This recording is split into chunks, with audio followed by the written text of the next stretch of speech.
Hello दोस्तों, कैसे आप लोग। तो मैंने आज एक पोल डाला था जिसमें मैंने आप लोगों का जो है ना कंसेंट लिया था कि आप लोगों को किस में ज्यादा इंटरेस्ट है। आप लोग क्या कौन सा क्वेश्चन आप लोग मुझे सॉल्व करवाना चाहते हैं। तो आप लोग मैं थैंक यू बोलना चाहता हूँ कि आप लोगों ने बहुत ही एक्टिवली पार्टिसिपेट किया उसमें, और करीबन 37 लोग जो है वो उन्होंने वोट किया। उसमें डाला कि हमें जो है रिक्वायरमेंट है टेक्निकल असिस्टेंट इलेक्ट्रॉनिक्स के PY2 के सोल्यूशन की। तो चलिए हम उसी जो कंटिन्यूशन में जो हमारा चल रहा था सीरीज, उसी में आगे हम लोग बढ़ जाते हैं। और उसमें हम लोग आज बात कर लेंगे आगे के क्वेश्चंस के सॉल्यूशंस के बारे में। तो देखो, हम लोगों ने जो है ना 40 नंबर तक क्वेश्चन जो है कर लिए थे। तो आज हम लोग इस वीडियो में स्टार्ट करेंगे क्वेश्चन नंबर 41 से। तो देखो, यहाँ पे क्वेश्चन नंबर 41 क्या बोल रहा है कि which control method is best suitable to eliminate steady state error. तो देखिए दोस्तों, जब भी आप लोगों को जो है ना स्टेडी स्टेट एरर एलिमिनेट करना होगा, एक मिनट, जब भी आप लोग का स्टेडी स्टेट जो है ना वो एलिमिनेट करना होगा, तो आप लोग जो है ना उसके पोल को आप लोग चाहेंगे लाने का कोशिश करेंगे। यानी कि अगर कोई भी ट्रांसफर फंक्शन है ना, H(S) है, अगर उसमें कोई नंबर ऑफ जीरोज है या नंबर ऑफ पोल है, S+2 मान लेता हूँ इसको, S+3 इंटू S+3, S+5 मान लेता हूँ। मतलब ये मान लो कोई भी ट्रांसफर फंक्शन है, इसमें जो है ना एक पोल इधर है, एक पोल इधर है, एक पोल इधर है। इसमें अगर आप नंबर ऑफ जीरो जो है ना वो अगर ऐड करते हो तो इसका स्टेडी स्टेट एरर जो है वो कम होता जाता है। तो आप लोग ये जो है ना आप लोग को इसमें इम्प्लीमेंट करना है कि नंबर ऑफ जीरो कैसे बढ़ सकते हैं। तो नंबर ऑफ जीरो कैसे बढ़ सकते हैं, अगर आप लोगों को उसको इंटीग्रल करेंगे तो होगा। कैसे होगा, क्योंकि आप लोगों को पता है कि इंटीग्रल जब भी करते हैं तो उसको अगर फ्रीक्वेंसी डोमेन में करते हैं तो 1/s आ जाता है। यानी कि ये क्या कर रहा है, पोल ऐड कर रहा है। तो ये क्या करता है, स्टेबिलिटी स्टेट एरर जो है ना वो कम करता है। तो यानी कि यह जो इंटीग्रल आप लोगों का हो जाएगा ना इंटीग्रल कंट्रोल मेथड, अब और वो आप लोगों को स्टेडी स्टेट एरर जो है वो रिड्यूस करेगा। वहीं पे अगर आप लोग यहाँ पे डेरिवेटिव वाला करेंगे, तो अगर d/dx को हम लोग फोरियर ट्रांसफॉर्म में लिखते हैं ना, तो ऐसे मल्टीप्लाई कर देता है, तो वो नंबर ऑफ जीरो बढ़ाता है। तो जब भी नंबर ऑफ जीरो बढ़ेगा ना, तो स्टेडी स्टेट एरर जो है ना वो एलिमिनेट नहीं होगा, बल्कि वो ज्यादा इंक्रीज हो जाएगा। लेकिन जीरो बढ़ाने से जो है ना वो फास्टर रिस्पॉन्स मिलता है हम लोगों को। ये आप लोग याद रखेंगे। तो यहाँ पे देखिए, तो अगर आप लोगों को फास्टर रिस्पॉन्स भी चाहिए और आप लोगों को स्टेडी स्टेट एरर भी जो है ना वो कम चाहिए, तो उस केस में हम लोग क्या करते हैं, PID controller, proportional PID, PID controller हम लोग यूज करते हैं, प्रोपोर्शनल इंटीग्रल डिफरेंशियल कंट्रोलर जो है यूज करते हैं। उसके बाद देखो वर्रा की, in this following circuit what is the voltage across two ohm resistor. देख लो आप लोग यहाँ पे क्रॉस आर्म में देखो, यहाँ पे 6K है, यहाँ पे 1K है, मल्टीप्लाइड करो 6 हो जाएगा। यहाँ पे 3 है, यहाँ पे 2 है, मल्टीप्लाइड करो 6 हो जाएगा। यानी कि आप लोगों को यहाँ पे क्या दिख रहा है, यहाँ पे एक बैलेंस आप लोगों को दिख रहा है ना, बैलेंस ब्रिज दिख रहा है। तो जब भी आप लोगों को बैलेंस ब्रिज दिखे ना, तो इसका जो बीच वाला रेजिस्टेंस है ना, उससे करंट क्या करता है, जीरो फ्लो करता है। तो यानी कि आप लोग जो है ना इसको क्या करो, हटा दो, इसका कोई मतलब ही नहीं रह गया। यानी कि आपके पास जो है ना बच गया ये 1K का रेजिस्टेंस। हाँ, आप लोगों के पास बच गया एक 1K का रेजिस्टेंस। उसके बाद ये एक 3K का रेजिस्टेंस बच गया। ये 1K का है, ये 3K का, ये 2K, और यहाँ पे आप लोग आपका हो गया 6K। आप लोगों को वोल्टेज निकालना है इसके अक्रॉस, यानी कि 2 किलो ओम के अक्रॉस। और इन दोनों के पूरे के अक्रॉस वोल्टेज दिया कितना, 12 वोल्ट। तो आप लोग को यहाँ पे दिख रहा होगा क्लियरली, ये जो 12 वोल्ट है ना, ये जो 12 वोल्ट है, ये 1K और 2K के पैरेलल में है। तो यहाँ पे सिंपल आप लोग VDR, वोल्टेज डिवीजन रूल लगाएंगे। वोल्टेज डिवीजन रूल क्या बोलता है, कि अगर आपको वोल्टेज अक्रॉस 2 किलो ओम निकालना है, तो जो रेजिस्टेंस के अक्रॉस निकालना है वो रेजिस्टेंस डालना है, डिवाइड बाय जो भी सीरीज में रेजिस्टेंस है, यानी कि 2K और 1K, यानी कि 2+1, मल्टीप्लाइड बाय जो भी टोटल वोल्टेज है वो। टोटल 12 हो गया आप लोगों का, तो कितना हो गया, 24/3, यानी कि आप लोगों का जो है ना 8 वोल्ट हो गया आंसर। तो यहाँ पे जो है ना 8 वोल्ट हो जाएगा आपका 2 किलो ओम के 2 किलो ओम के अक्रॉस जो है वोल्टेज डिफरेंस। नेक्स्ट क्वेश्चन देख लीजिए, general solution for the differential equation y dx minus x dy। देखो ये डिफरेंशियल इक्वेशन क्या है, ये इसके भी क्वेश्चन जो है ना काफी पूछे जाते हैं। तो आप लोग डिफरेंशियल इक्वेशन का नॉर्मल वाला जो है ना, इसके तीन चार मेथड है। तो ये नॉर्मल वाला मेथड है, ये आप लोग पढ़ पढ़ लेंगे, और आपको नॉर्मली क्वेश्चन इसी से पूछता है। तो देखो इस इक्वेशन को हम लोग ऐसे भी लिख सकते हैं ना। अब देखो मैं क्या करता हूँ, D x by x, x को इधर लेके चलाता हूँ, वाई को उधर लेके चलाता चलाता हूँ। तो डी वाई बाई वाई। अब मैं क्या करूंगा, दोनों साइड डिफरेंशिएट है, दोनों साइड इंटीग्रेट कर दूंगा। तो one by X D X equal to integral of one upon Y D Y हो जाएगा। वन अपॉन एक्स का जो इंटीग्रेशन है हो जाता है आपका लॉग एक्स। अब प्लस कोई कांस्टेंट है तो उसको मैं सी वन मान लेता हूँ, ठीक है। इक्वल टू, जब भी आप लोग इंटीग्रेट करते हैं ना, तो ये अगर इंडेफिनिट इंटीग्रल करते हैं तो उसमें प्लस सी सी लेता है, कोई भी कांस्टेंट लेते हैं। अगर आप लोग डेफिनेट करते हैं तो उसमें रेंज दिया रहता है, तो रेंज की वैल्यू पुट करते हैं तो उसमें सी की वैल्यू नहीं लेते हैं। वन अपॉन वाई का करेंगे तो क्या हो जाएगा, लॉग वाई प्लस इसको मैं सी टू मान लेता हूँ, कोई भी कांस्टेंट हो सकता है ये। तो देखो अभी मैं यहाँ पे क्या करता हूँ ना, log X minus log log Y को इधर लेके आ गया, फिर यहाँ पे क्या हो जाएगा, C two minus C one. उसके बाद देखो आप लोगों को पता होगा log X minus log Y जो है ना, वो लॉग एक्स बाई वाई हो जाता है, डिवाइड हो जाता है अगर वो मल्टीप्लाई में रहता है तो। और सी टू बाई सी वन को मैं सिंपली जो है ना, कोई एक कांस्टेंट सी मान लेता हूँ, कोई भी कांस्टेंट है मान लो, और फोर माइनस टू हो सकता है। तो वो कोई भी कांस्टेंट हो सकता है, तो मैं सी टू माइनस सी वन को एक सिंपल कांस्टेंट सी मान लेता हूँ। अब यहाँ पे क्या हो गया, लॉग एक्स, आप लोगों का यहाँ पे log X plus log Y हो गया, ठीक है। इसके बाद हम लोग क्या करेंगे, यहाँ पे log X plus log Y, इसके बाद हम लोग क्या करेंगे, ए टू द पावर लगा देंगे यहाँ पे। ए टू द पावर जो है ना, बोथ साइड हम लोग ए टू द पावर लगा देंगे, तो यहाँ पे क्या हो जाएगा, हमारा ए टू दी पावर, अगर लॉग है और e टू दी पावर है तो वो कैंसिल हो जाता है। तो यहाँ पे हमारा हो जाएगा X Y Y equal to C. X equal to Y into C, ये आप लोगों का सिंपल एक आंसर हो गया। वाई इक्वल टू, तो यहाँ पे देख लीजिए, Y equal to C into X, क्या आप लोगों का हो जाएगा आंसर। उसका नेक्स्ट क्वेश्चन देखो क्या बोला है कि 5 वोल्टेज का वोल्टेज होता है 50 ओम का internal resistance, its maximum power, it transfer maximum power of. तो देखो मैक्सिमम पावर पूछ रहा है, उसका भी कितना लोड रेजिस्टेंस है वो भी पूछ रहा है। तो आप लोगों को पता होगा कि मैक्सिमम पावर ट्रांसफर थ्योरम में ये वीटीएच है जो कि 5 वोल्ट है, और आरटीएच है आप लोगों का बोल रहा है इंटरनल रेजिस्टेंस, वो 50 ओम है। तो ट्रांसफर मैक्सिमम, आप लोगों को पता है कि अगर मैक्सिमम पावर ट्रांसफर थ्योरम में हमारा जो आरएल रहता है ना, ये आरएल जो है वो इक्वल टू आरटीएच रहता है। आरटीएच कौन सा हो गया, ये हो गया आप लोगों का आरटीएच, ये हो गया वीटीएच, ये हो गया आरटीएच। आप लोगों को पता ही होगा ना, थेवेनिन इक्विवेलेंट में पढ़ते हैं कि किसी भी लीनियर बाइलेटरल सर्किट है तो उसका जो है ना, उसको हम लोग एक वोल्टेज सोर्स और सीरीज विद द रेजिस्टेंस में हम लोग में लिख सकते हैं। वहाँ पे आप लोगों का वोल्टेज सोर्स जो है वो कुछ नहीं, बस ओपन सर्किट वोल्टेज होता है, और वहाँ पे आरटीएच जो है वो थेवेनिन रेजिस्टेंस होता है, जहाँ से लोड को ओपन करके जो इक्विवेलेंट रेजिस्टेंस है वो लिखा जाता है। यहाँ पे R L equal to RTH हो गया, तो आरटीएच जो कि 50 ओम आप लोगों का दिया हुआ है यहाँ पे आरटीएच। तो इस कंडीशन में देख लीजिए आप लोगों का लोड तो 50 ओम होगा, यानी कि आप लोगों को आर एल की वैल्यू जो है ना 50 ओम हो गई। ये आप लोगों को कैलकुलेट करने की जरूरत नहीं है, आप लोग एक्चुअली पावर कैलकुलेशन करना है। तो पावर कैलकुलेशन का फॉर्मूला होता है we T H square upon four R T H. तो वी टी एच की जगह पे यहाँ पे 5 है ना, तो 5 का स्क्वायर हो गया 25 प्लस 4, पुनः आर टी एच है हमारा 50। तो ये हो गया हमारा 1/8, यानी कि 0.125, यानी कि 125 मिली वाट हम लोग बोल सकते हैं। तो 125 मिली वाट और 50 ओम जो है लोड रेजिस्टेंस, ये हमारा आंसर हो जाएगा। नेक्स्ट क्वेश्चन बोला है कि कॉमन एमिटर एम्पलीफायर है small signal gain of 65। Small signal gain जो है उसका 65 है।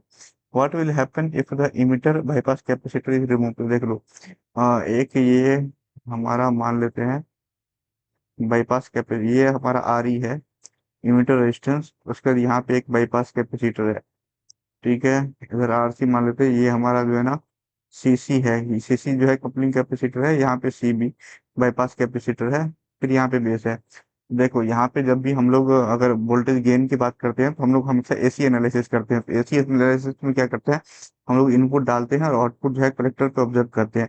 तो जब भी एसी एनालिसिस करेंगे तो उस टाइम जो है ना capacitor as a short circuit behave होता है। तो यहाँ पे देखो, जब ये सर्किट जब ये बाईपास कैपेसिटर है तो कैपेसिटर यहाँ पे शॉर्ट सर्किट बिहेव करेगा। तो ये जो है ना, ये हो जाएगा शॉर्ट आप लोगों का। तो ये जैसे ही शॉर्ट होगा तो आर ई के अक्रॉस जो है ना वोल्टेज ड्रॉप वो आउटपुट पे नहीं दिखेगा, यानी कि आउटपुट जो है ना हाई दिखेगा। किस केस में, जब सीबी है तो, जब अगर सीबी है तो और वी नोट का वैल्यू जो हाई दिखेगा। हाई क्यों दिखेगा, क्योंकि आर ई के अक्रॉस जो है ना वो ड्रॉप जो है ना वो नहीं होगा, क्योंकि सारा करंट जो है वो बाईपास कैपेसिटर के थ्रू बाईपास हो जाएगा। इसलिए इस कंडीशन में वी नोट हाई दिखेगा। और आप लोगों को पता है कि वोल्टेज गेन क्या होता है, वी नोट अपॉन वी आई होता है। यानी कि जब आप लोगों का बाईपास कैपेसिटर रहता है, सीबी जब जब अवेलेबल रहता है, उस कंडीशन में आर ई के क्रॉस ड्रॉप जो होता है वो नहीं होता है। तो हमारा वी नोट जो है वो इंक्रीज होता है, यानी कि हमारा वोल्टेज गेन भी क्या हो जाता है, इंक्रीज हो जाता है। तो यानी कि अगर आप लोग सीबी हटा देंगे तो आर ई की अक्रॉस जो है ड्रॉप हो जाएगा। जब भी ड्रॉप होगा तो वी नोट की वैल्यू क्या हो जाएगी, डिक्रीज हो जाएगी। तो हमारा वोल्टेज गेन भी डिक्रीज हो जाएगा। यानी कि बोल रहा है कि what will happen if emitter bypass capacitor is remove. जब भी ये इमीटर बाईपास कैपेसिटर रिमूव करेंगे तो वोल्टेज गेन की वैल्यू क्या हो जाएगी, वो कम हो जाएगी। तो यहाँ पे देखो स्मॉल सिग्नल गेन जो है वो डिक्रीज कर जाएगा, यानी कि गेन जो है हमारा वो डिक्रीज कर जाएगा। तो उसके बाद बोल रहा है कि RMS value of the current wave form. तो आप लोगों को पता है कि ये हाफ वेव रेक्टिफायर जो है ना, उसका आउटपुट है। इसका जो आरएमएस वैल्यू जो होता है ना वो आई एम बाय टू हो जाता है। तो आई एम की वैल्यू तो आई एम ही है यहाँ पे। तो यहाँ पे 0.5 आई एम होगा। ये आप लोगों को पता होना चाहिए, याद होना चाहिए, लेकिन मैं इसको बताऊंगा, आप लोगों को ये भी बताएगा कि अगर आप लोग को एग्जाम में याद नहीं है, अगर आप लोगों के पास टाइम है, तो आप उस कंडीशन में कैसे कैलकुलेट कर सकते हैं। अगर आप लोगों को याद नहीं है तो एग्जाम में ना कैलकुलेट करते मत बैठ जाना। अगर आपके पास एक्स्ट्रा टाइम है तभी कैलकुलेट करना। मैं आप लोगों को बताऊंगा यहाँ पे, क्योंकि आप लोगों को आइडिया होना चाहिए। यहाँ पे देखो आई आर एम एस जब मैं निकालूंगा तो यहाँ पे मैं फॉर्मूला लिख लेता हूँ पहले। आप लोग बताएंगे फॉर्मूला क्या होता है। ये one upon time period integration over time period, जो भी हमारा आई एक्स रहेगा ना करंट, उसका square into D T. Simple सा फॉर्मूला है। यहाँ पे देखो टाइम पीरियड कितना दिख रहा है आपको, 1/2t दिख रहा है। इंटीग्रेशन 0 से t तक में हमारा कितना है, आई एक्स की वैल्यू। ये जो है ना साइन का वेव फॉर्म है, तो इसको हम लोग I M sine sine T लिख सकते हैं। आई एम साइन टी, ये हो गया हमारा कितना, आई एम साइन टी। तो इसका स्क्वायर भी है ना, तो आई M square sine square T. ऐसे हम लोग लिख सकते हैं कि नहीं लिख सकते हैं, आप लोग ये बताएंगे। एकदम लिख सकते हैं, बिल्कुल लिख सकते हैं। और यहाँ पे देखिए 0 to 2 तक लिखिए, और टी से 2t तक जो है ना हमारा जीरो है, उसको लिखने की जरूरत जो है वो नहीं है। तो हमारा हम लोग इसको कर लेंगे सोल्व। आई एम स्क्वायर जो है ना मैं उसको बाहर कर लेता हूँ। तो यहाँ पे आई एम स्क्वायर लिख लेता हूँ मैं। यहाँ पे 0 to t, और साइन स्क्वायर डी का आप लोगों को फॉर्मूला होगा। फॉर्मूला देख लीजिए आप लोग, sine square theta equal to 1 - cos 2 theta divide by 2, ये फॉर्मूला होता है। तो यानी कि 1 - cos 2 थीटा की जगह टी है, डिवाइड बाई 2 मैं यहाँ लिख के नहीं, इसको कर देता हूँ 4। आप लोग समझेंगे, इंटू डी टी। उसके बाद देखो आई एम स्क्वायर अपॉन 4t। और देखो अब हम लोग इंटीग्रेट करेंगे तो क्या हो जाएगा यहाँ पे, अब 1 है ना, तो 1 का तो टी ही हो जाएगा। और इसकी वैल्यू कहाँ से, 0 to t तक। उसके बाद माइनस cos 2t का जो है ना वो आप लोग को इंटीग्रेशन करना पड़ेगा। तो cos का जो होता है वो साइन होता है। यहाँ पे हो जाएगा साइन 2t डिवाइड बाई 2। ये कहाँ से हो जाएगा, ये भी हो जाएगा 0 to t तक। इसके बाद देख लीजिए ये क्या हो जाएगा, I M square upon 4t। इसके बाद t - 0, अपर लिमिट माइनस लोअर लिमिट करेंगे, माइनस साइन साइन 2t। अब यहाँ पे भी अपर लिमिट माइनस लोअर लिमिट करना पड़ेगा ना, यहाँ पर भी जो है ना हम लोगों को upper limit minus lower limit करना पड़ेगा। तो sine 2t capital T minus lower limit कितना है, 0 है ना, तो साइन 0 की वैल्यू जो है 0 ही होती है, डिवाइड बाई 2। यहाँ पे देख लो। उसके बाद क्या हो जाएगा, I M square upon 4t T minus sine 2t। देख लो साइन की जो वैल्यू है ना, आप लोग यहाँ पे ग्राफ में एकदम से क्लियरली देख सकते हो। यहाँ पे देखो 2t के पास जो है ना साइन की वैल्यू क्या है, 0 है। यहाँ पे साइन 2t की वैल्यू 0 है। यहाँ पे आप लोग 0/2 यानी कि 0 है आप लोग लिख सकते हो। यानी कि आपका हो गया आई M square upon 4t multiplied by T. यहाँ से टी टी हो जाएगी कैंसिल, टी टी हो जाएगा कैंसिल। तो क्या बच गया, आई एम स्क्वायर अपॉन 4। ये जो है ना हमारा आई आर एम एस का स्क्वायर इक्वल टू है आई एम स्क्वायर डिवाइड बाई 4। तो आई आर एम एस क्या हो जाएगा, इसका रूट हो जाएगा, यानी कि आई एम अपॉन 2। इसको इस तरीके से जो है ना वो आप लोग कैलकुलेट भी कर सकते हैं।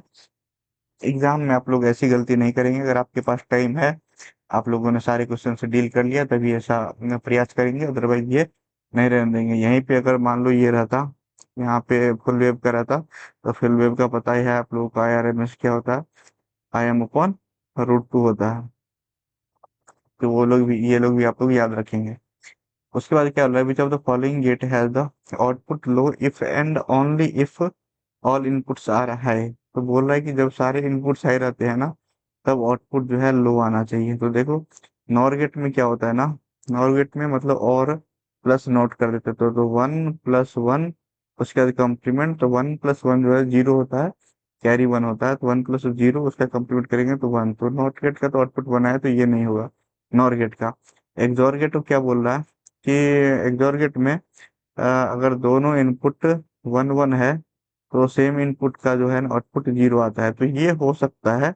लेकिन हम लोग बात करेंगे इसमें नैंड गेट में क्या बोल रहा है। नैंड गेट में क्या होता है, एंड होता है, उसके बाद उसका नोट हो जाता है। तो एंड में 1 और 1 का एंड जो है ना 1 ही रहेगा, नोट हो जाएगा, यानी कि 1 1, तो ये हो जाएगा 0। ये भी पॉसिबल है इसका भी।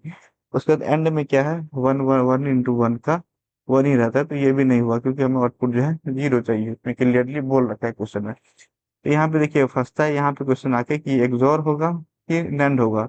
यहाँ पे ठीक से अगर क्वेश्चन पढ़ेंगे आप, तो यहाँ पे लिखा है कि output low if and only if all inputs are high. मतलब सारे अगर इनपुट्स हाई हो तभी आपका जो है आउटपुट 0 आना चाहिए, अदरवाइज नहीं आना चाहिए। लेकिन अगर एक्सॉर गेट में आप लोग देखेंगे ना, तो 1 1 पे 0 आता है, लेकिन 0 0 पे भी 1 आता है, 0 0 पे भी जो है ना 0 आता है।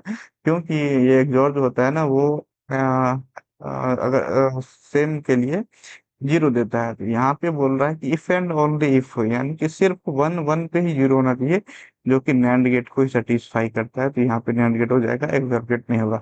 अगर इफ एंड ओनली इफ नहीं रहता ना, तब तब वो भी पॉसिबल हो सकता था एक्सॉर भी। लेकिन यहाँ पे क्वेश्चन में ट्रिक है, तो आप लोग देख लेंगे। तो इसके बाद next question, what is the time period of the oscillation. तो आप लोगों को पता ही है टाइम पीरियड का फॉर्मूला होता है ऑन टाइम का। ऑन टाइम का फॉर्मूला होता है, एक ऑफ टाइम का फॉर्मूला होता है। यहाँ पे ऑन टाइम का फॉर्मूला जो होता है ना, वो होता है 1.38 इंटू आर इंटू सी। तो यहाँ पे 1.38 मल्टीप्लाइड बाय आर की वैल्यू जो है यहाँ पे ये हो जाएगी। तो यहाँ पे 10 के मल्टीप्लाइड बाय सी की वैल्यू जो रहेगी वो 10⁻⁻⁶ यहाँ पे दिया हुआ है। तो ये आप लोगों का हो जाएगा कितना, 1.38। यहाँ पे तो एक्चुअली 1 के होगा, यहाँ पे ये जो है ना रेजिस्टेंस, वो वाला रेजिस्टेंस लेते हैं हम लोग, तो ये वाला रेजिस्टेंस नहीं लेते, तो इसको हम लोग कर लेंगे एरेज। यहाँ पे जो वैल्यू हो जाएगी वो हो जाएगी 1 के, यानी कि 1.38 गुना 10⁻⁻3।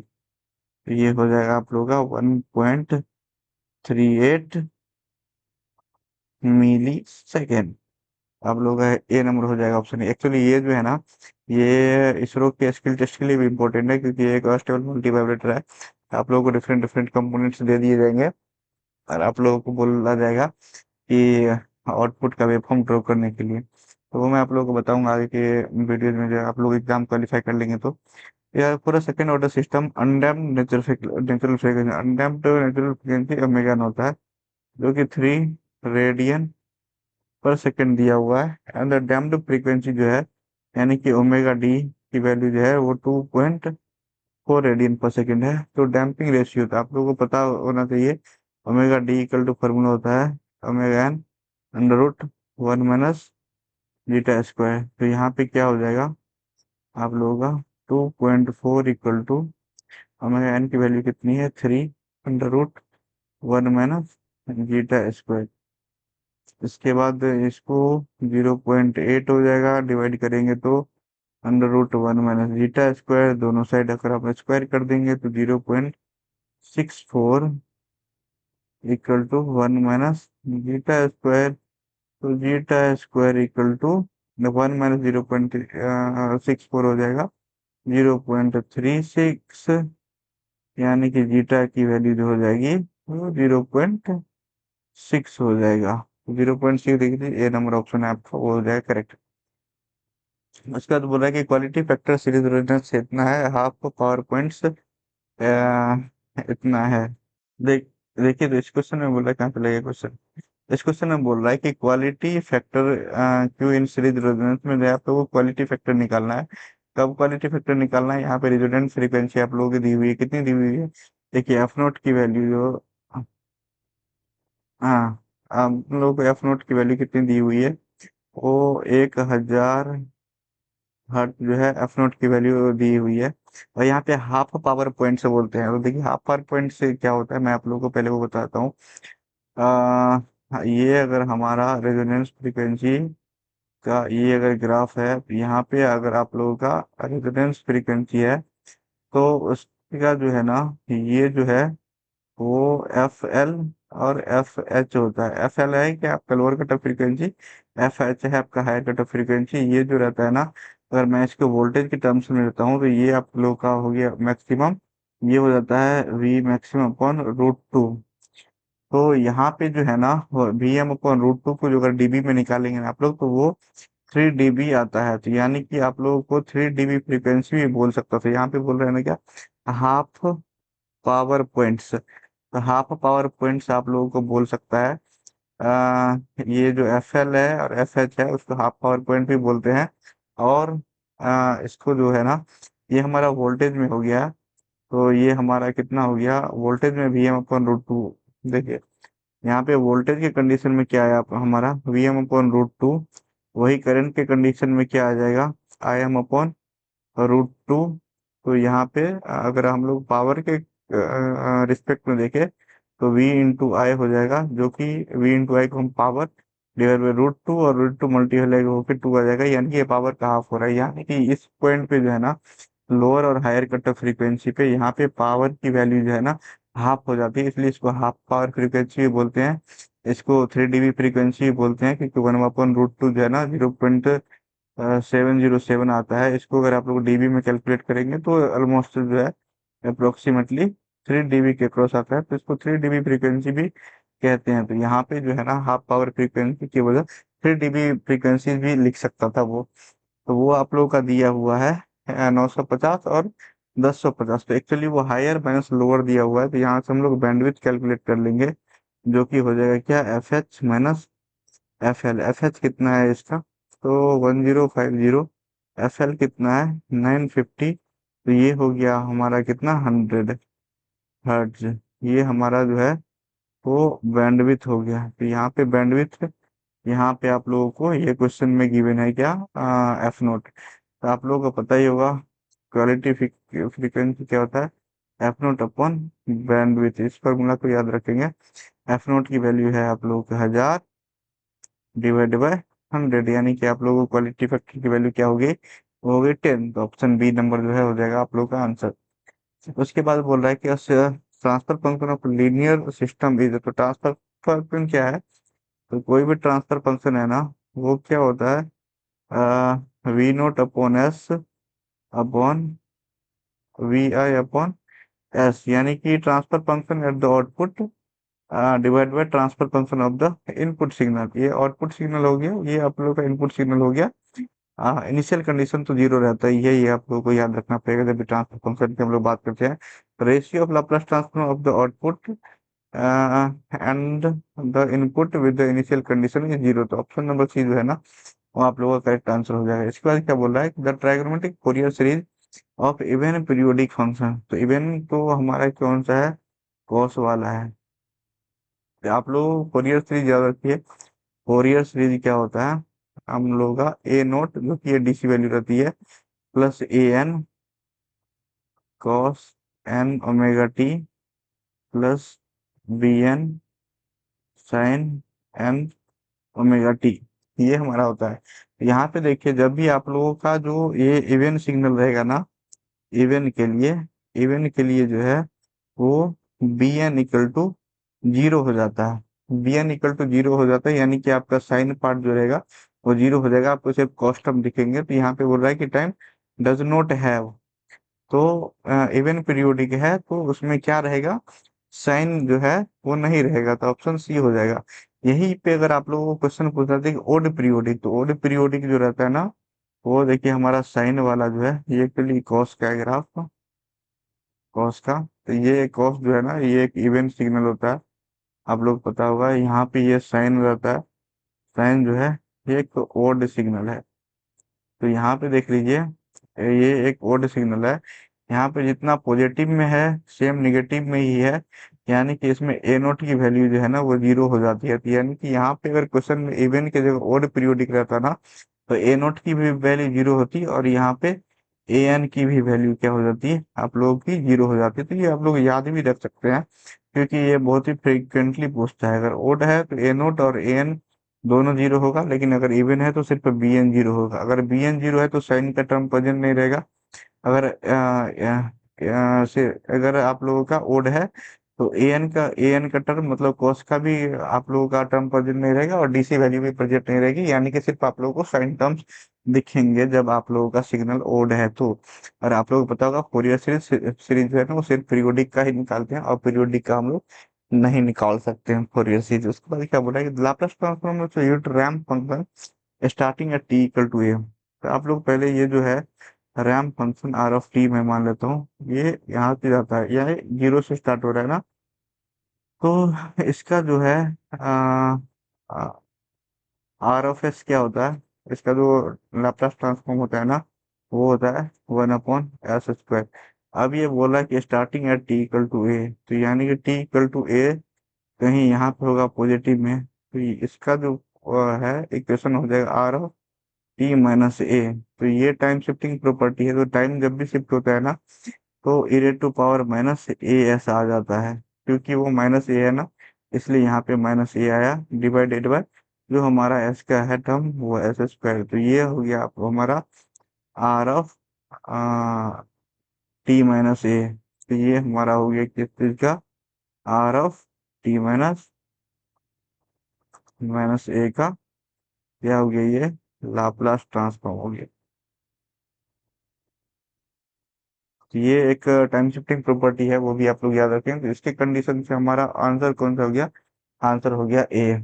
उसके बाद नेक्स्ट क्वेश्चन हम लोग देख लेंगे, what is the largest possible value that can be presented 8 bit two. हाँ, तो ये लार्जेस्ट, और एक होता है कि लार्जेस्ट होता है कि मिनिमम, मिनिमम होता है। तो यहाँ पे साइन के लिए होता है अलग से, उसके बाद हमारा साइन के लिए होता है, एक अनसाइन के लिए होता है।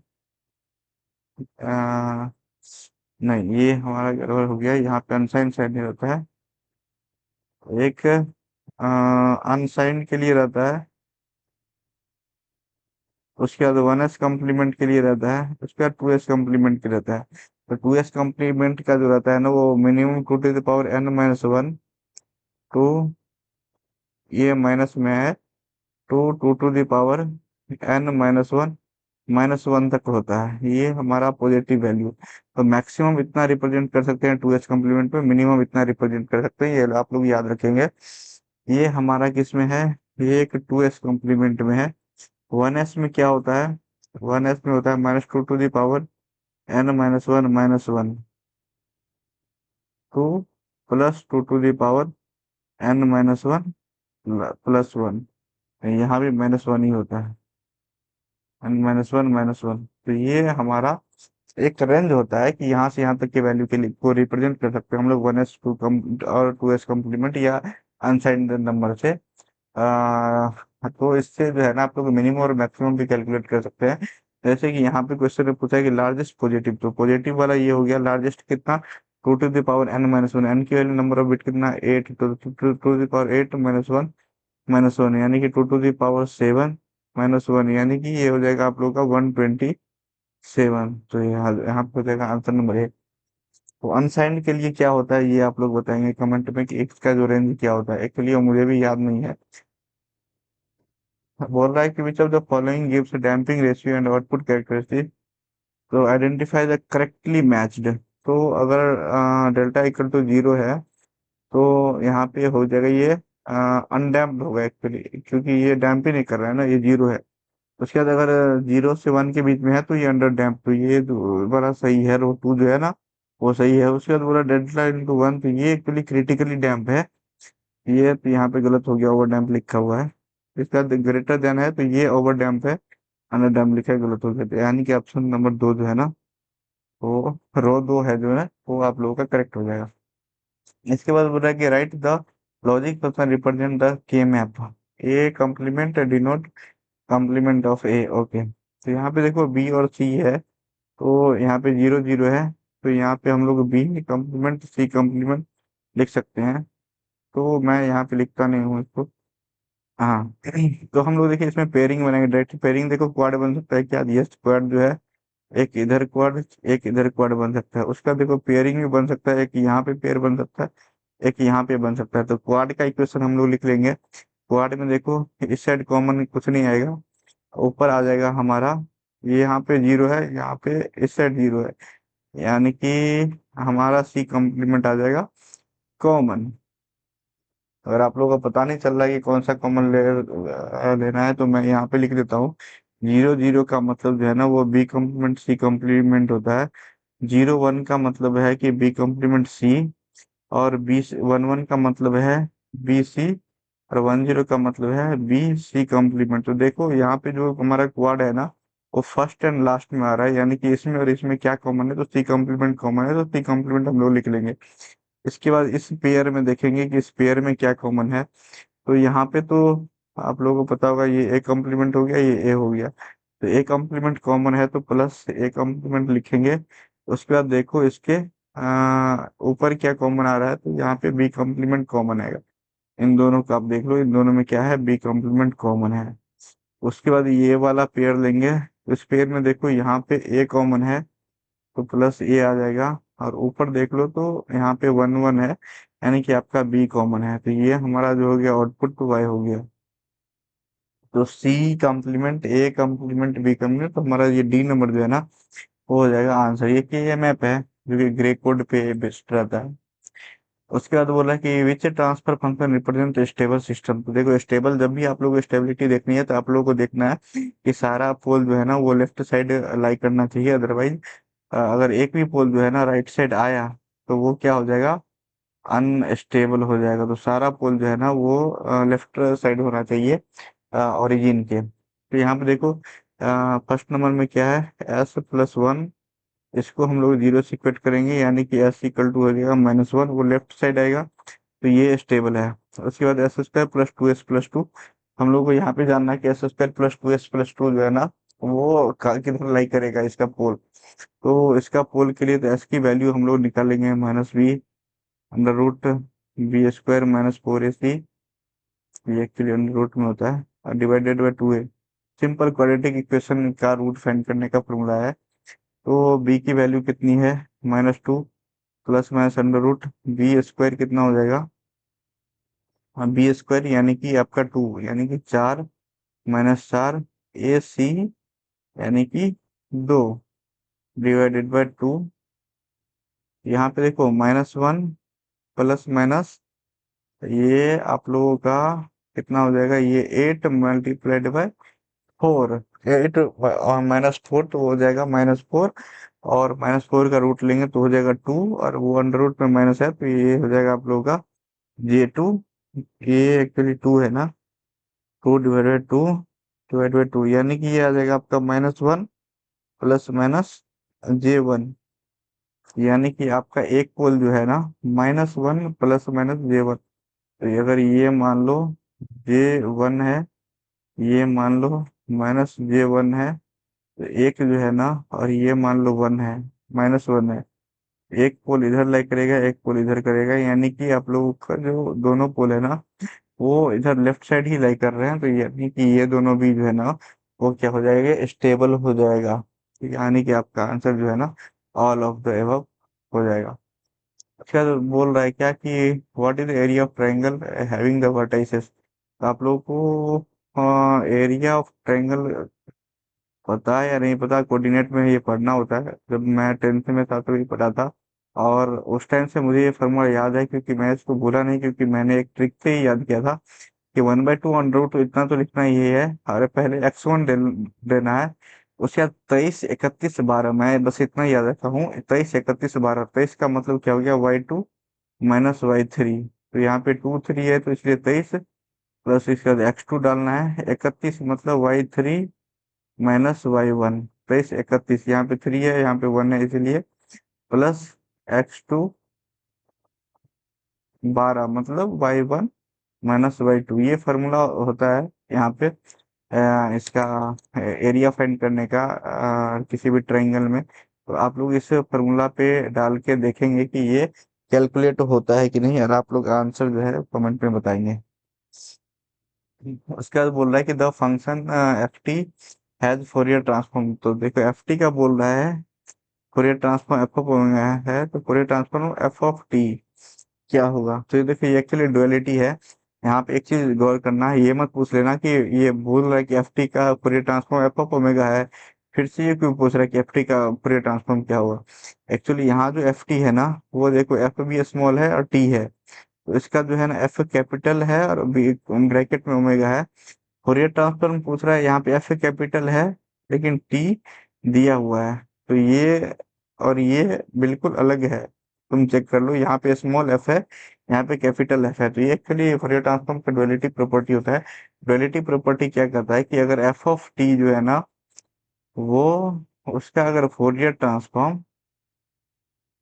एफ कैपिटल एफ, ये स्मॉल एफ है, एफ ऑफ ओमेगा है, तो यहाँ पे ओमेगा की जगह अगर टी पुट करते हो तुम, तो यानी कि ये कैपिटल एफ इंटू ओमेगा हो जाएगा, और ओमेगा की जगह टी पुट कर रहे हैं ना हम लोग, तो ये कैपिटल एफ इंटू टी हो जाएगा।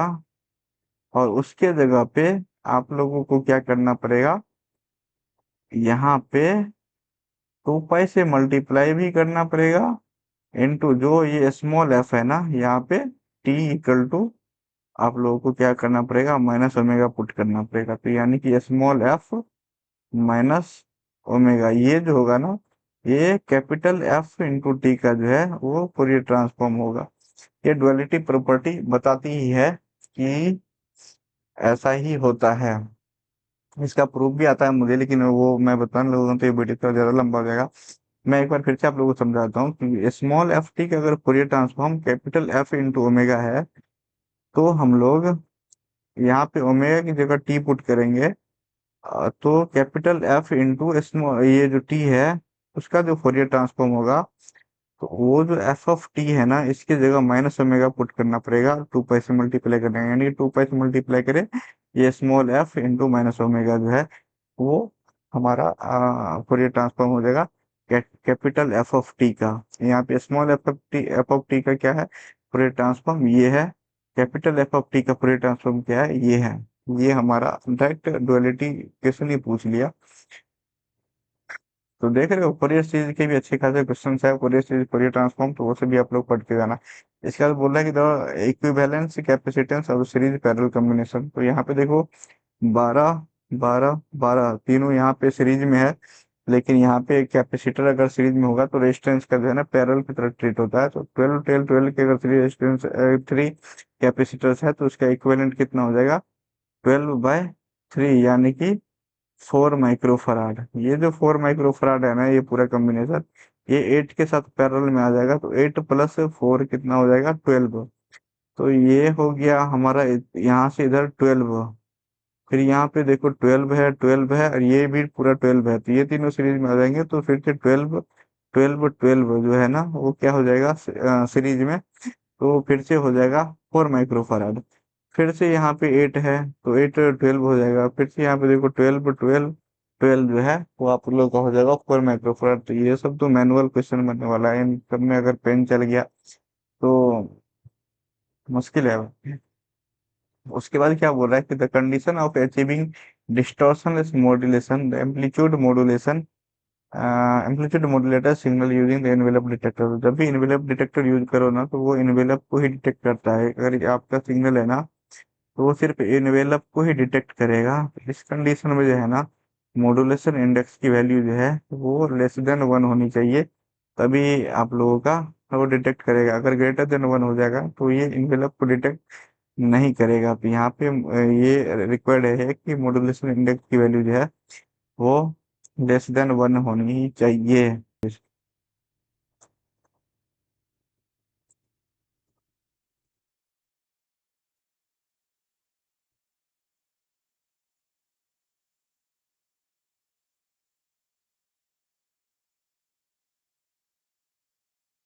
आप लोगों को जितने भी क्वेश्चंस है ना वो सभी समझ में आया होगा। अगर फिर भी आप लोगों को किसी भी क्वेश्चन में कहीं भी डाउट है, तो आप लोग कमेंट कीजिए कि आप लोगों को कहाँ पे डाउट आ रहा है, और आप लोग क्या आप लोगों को क्या जानना है और इसके बारे में। चलिए मिलते हैं किसी नेक्स्ट वीडियो में, तब तक के लिए बाय बाय।